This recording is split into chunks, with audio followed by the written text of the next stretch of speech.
it's closing. All right, well, nobody's home. I'm hungry. Guess I'm not going to wait around. They are most likely getting food on their way back. My wife was asking if I wanted something before she left, so I'm guessing that means they were going to go get some food. Now I'm on my own. I must fend for myself.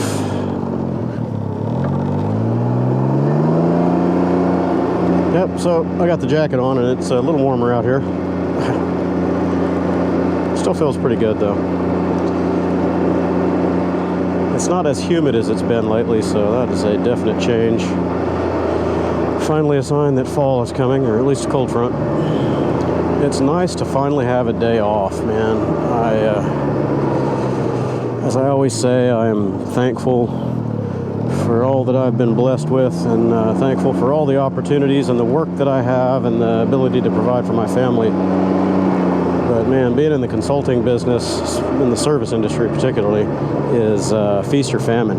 It is crazy, you know, everything happens all at once, and time management is the hard part. You know, you want to take as much of the work as you can while it's available, but after almost 3 weeks straight of 80 to 110 hour weeks, I am ready for a break. I need a few days off just to recharge my batteries. My normal sleep schedule is about, I don't know, right around 5 hours a night. I usually go to bed around midnight. I wake up at 5 a.m. usually before my alarm even goes off. Just get the biological clock going. And I have been getting about half of that for the last 3 weeks. I've been getting up at usually 4:30 every day, and I haven't been going to bed until almost 1, so I'm getting about 3.5 hours. It's just not enough. It's not sustainable for me anymore. I'm not as young as I once was.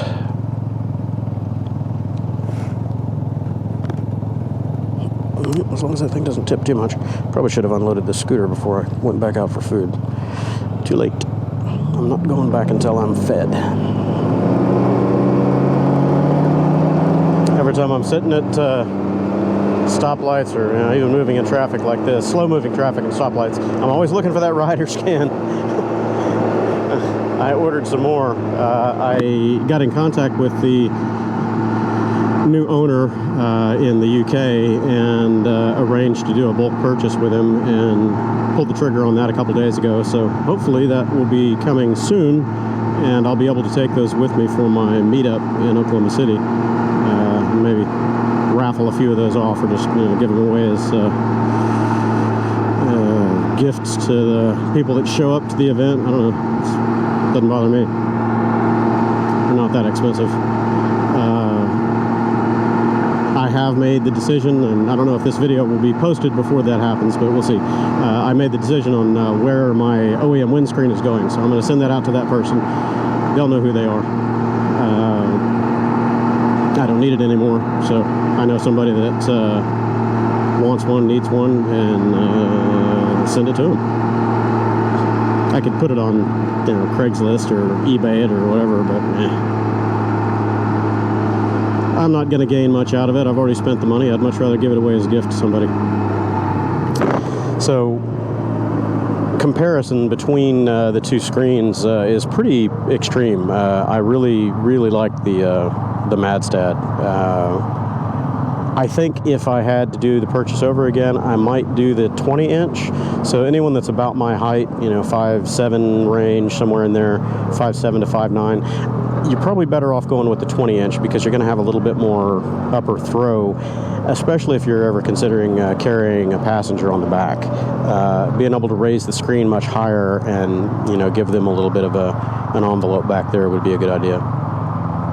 So this is the 18-inch, like I mentioned before, so I think I would do the 20.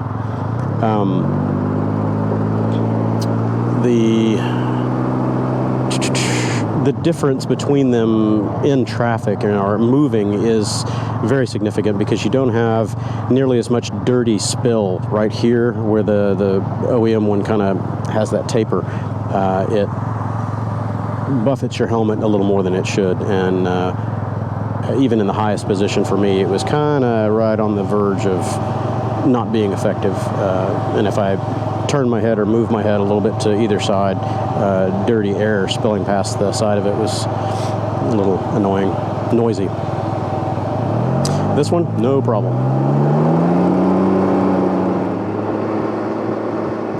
Long Coffee, huh? I'll have to stop by there when they open.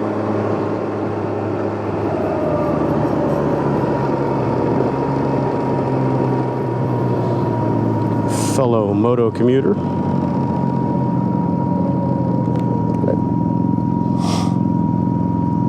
He's got that one tricked out. Tail tidy, different rear light on it. Looks like a Two Brothers exhaust. I can't tell. It's like a Two Brothers M4.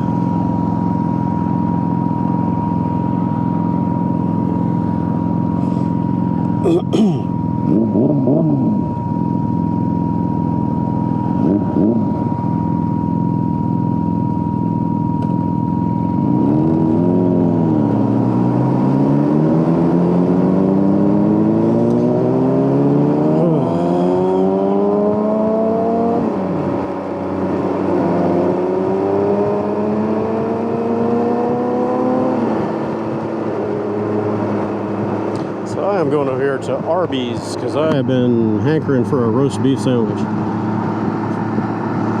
A double, or whatever the biggest one is what I'm after. The max, I think they call it.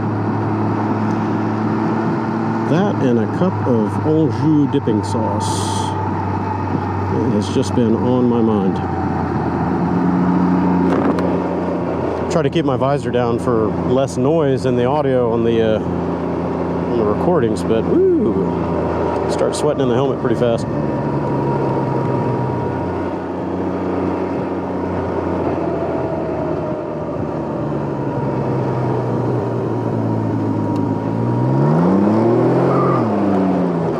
Yeehaw. Okay, Arby's, here we come. I'm going to park over here because backing out of this when I get full in that drive-thru is a trick. You can hear how loud that fuel pump is.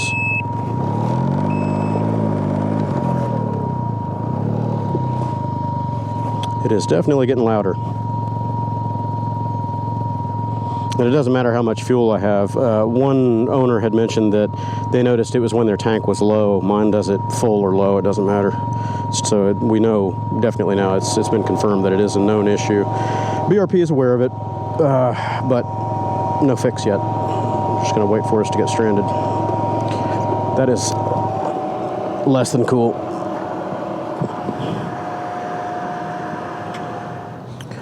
Okay, well, I am fed now. Reasonably happy, I guess. Not hungry anymore. It's good. I had an egg sandwich for breakfast this morning, and that was it. So it was definitely time for some food. All right, home again I go. Yeah, that pump is just noisy now. Cold, hot, doesn't matter. Guess I need to reset my trip meters. Usually do my secondary trip for the oil changes, unless I've got a much longer trip that I'm trying to do split mileage calculations and whatnot. Okay, off we go. I really don't want to take Fry Road. I think I'm going to skip that.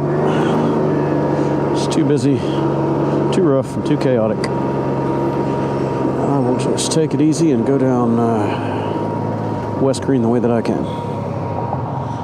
I'm thinking on my project list of things that I need to get done on this before I take my trip, and one of the hot items that I want to get done, besides the fuel pump that I can no longer get done, is I want to install my AdMore intelligent brake light bar. So I'm going to have to dig into the back end of this thing, find my wiring harness, easiest place to intercept that, and then also figure out where I'm going to mount the light itself. I'll probably just mount it underneath the little stub fender, as long as under full compression the wheel doesn't get too close, then I should be all right.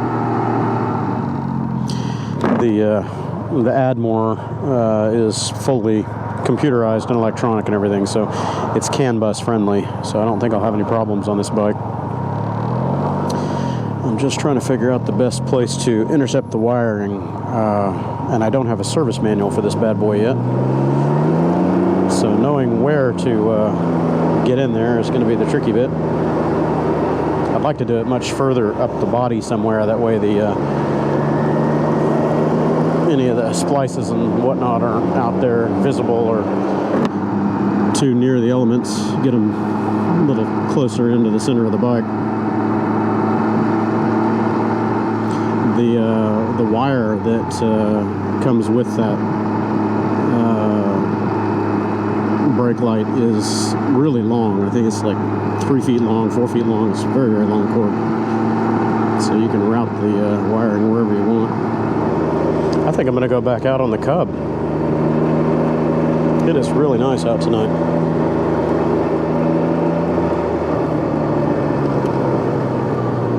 All right, well, we're still not home yet, so I'm going to swap bikes, put away the scooter, and go back out on the Cub, I think.